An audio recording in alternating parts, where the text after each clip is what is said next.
V naší rehabilitační praxi jsou hojně využívány rehabilitační pomůcky.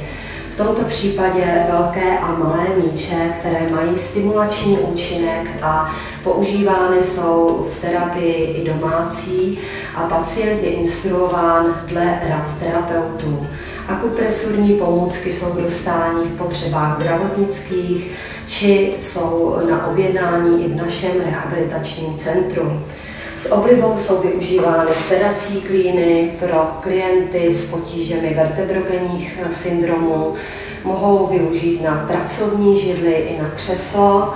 Dále malé míčky, overboly, čočky sedací a velké míče. Velké rehabilitační míče jsou využívány s oblibou při terapii zde v centru i při domácí léčbě. Pacienti mají pocit bezpečí a uvolnění při správně vedené terapii a příznivý efekt je zajištěn akupresurními výběžky.